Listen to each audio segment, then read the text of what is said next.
세상을 연결하는 뉴스브리지입니다. 이 법적 공방이 진행 중인 서울 학생인권조례 폐지안이 다시 논쟁의 중심에 섰습니다.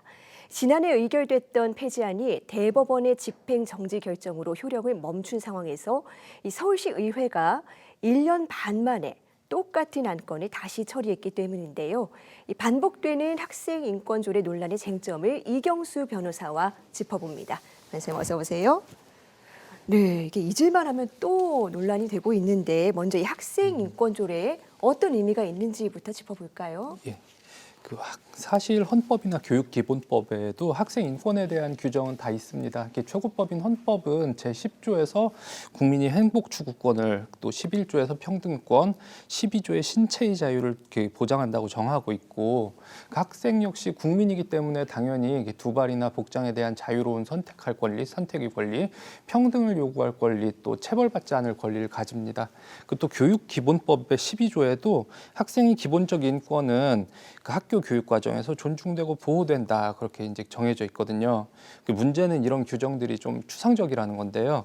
지금은 우리가 이제 학생에게 체벌받지 않을 권리가 있다, 그렇게 아주 당연하게 생각하고 있는데, 학생인권조례가 처음 제정된 2010년경에는 말을 안 듣는 학생은 혼나도 된다, 혼나는 게 당연하다, 그렇게 생각하는 사람들이 좀 많았거든요.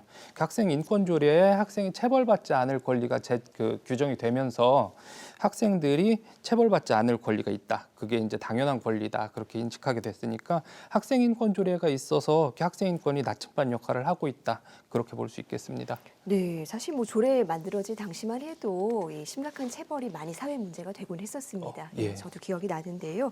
그런데 이 학생인권조례가 불안정한 지위라든지 부침을 반복하는 이유로 그 형태가 조례이기 때문이다라는 지적이 있거든요. 이게 법률과는 어떻게 다른 겁니까? 예. 쉽게 설명을 드리자면은, 법률은 대한민국 전체가 지켜야 되는 규칙, 그래서 이제 규칙을 만드는 거를 국회에서 제정하거나 아니면 개정하거나 그렇게 하는 데 비해서, 조례 같은 경우에는 그 조례를 제정한 동네에서 지켜야 되는 규칙이기 때문에 지방의회에서 제정이나 개정할 수가 있습니다. 그렇다 보니까 이제 조례는 법률에 비해서 쉽게 좀 폐지가 될 수 있는 거죠. 동네 조례 재개정에 대해서는 사실 관심이 적으니까요. 지키지 않았을 때 불이익도 좀 차이가 큰데요.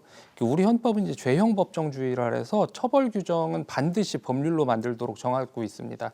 지방자치법에도 제28조에 주민이 권리 제한 또는 의무 부과에 관한 사항은 법률이 위임이 있어야 된다고 정하고 있어서, 조례는 법률 위임 없이는 불이익한 규정을 또 정할 수가 없습니다. 네, 그런 차이가 있군요. 이 학생인권조례 폐지를 주장하는 입장에서는 이게 교권을 침해한다라는 명분을 자주 내세우곤 합니다. 그렇다면 이 학생인권조례를 교사가 지키지 않는다면 어떤 처벌 규정이 있습니까? 서울시 학생인권조례에 형사처벌하는 그런 조항은 없는데, 조례를 지키지 않은 교사에 대해서는 징계를 권고할 수 있는 조항은 좀 있습니다. 교사가 이 조례에서는 조례가 잘 지켜지도록 관리할 의무가 있는 주민이 아닌 공무원이기 때문인데요.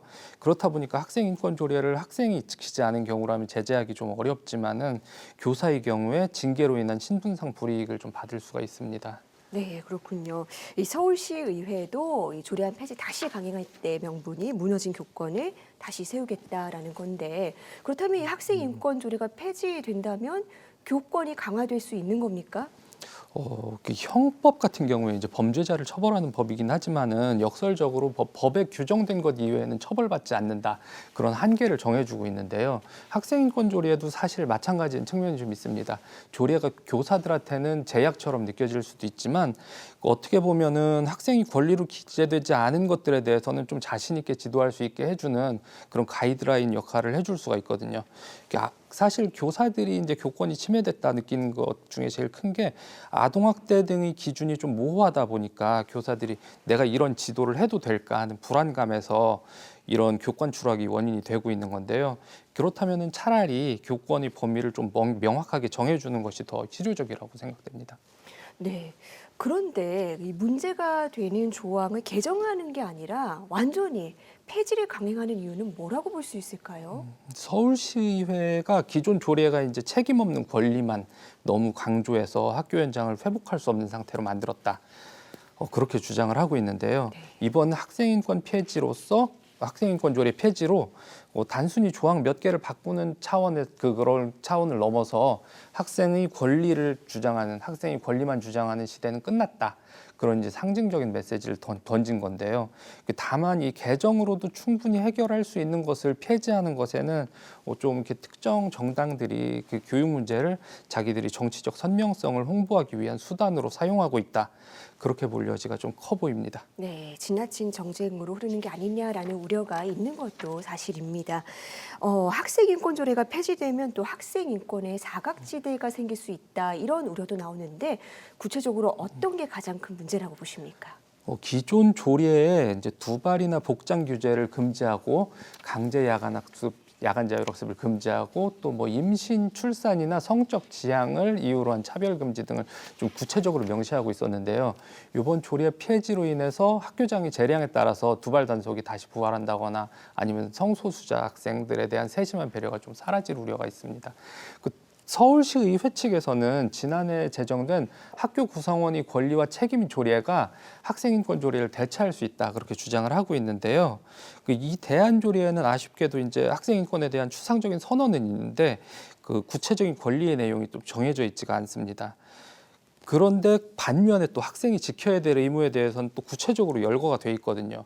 이게 교권 보호 측면에서는 좀 긍정적이겠지만 학생 입장에서는 어떤 근거로 내가 인권 침해를 당했다 그런 주장을 하기가 조금 애매해지는 측면이 좀 있습니다.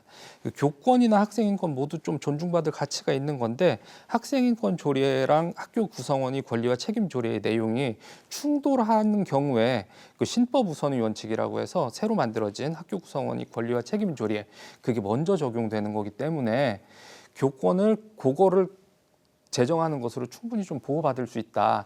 굳이 학생인권 조례를 폐지할 필요는 없지 않을까 싶습니다.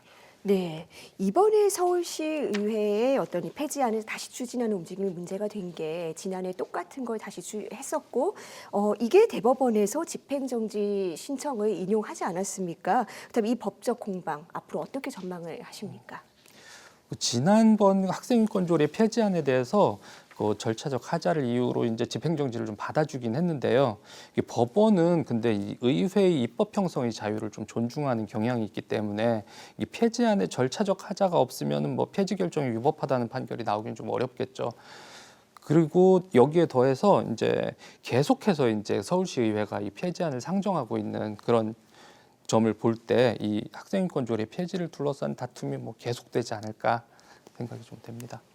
네, 학생 인권 조례 논란은 학교 현장에서 적용될 권리와 책임의 기준을 다시 생각하게 하는 문제인데요. 뭐 법적 공방을 넘어서 충분한 공론을 통한 해법이 필요해 보입니다. 변호사님 오늘 말씀 여기까지 듣겠습니다. 감사합니다.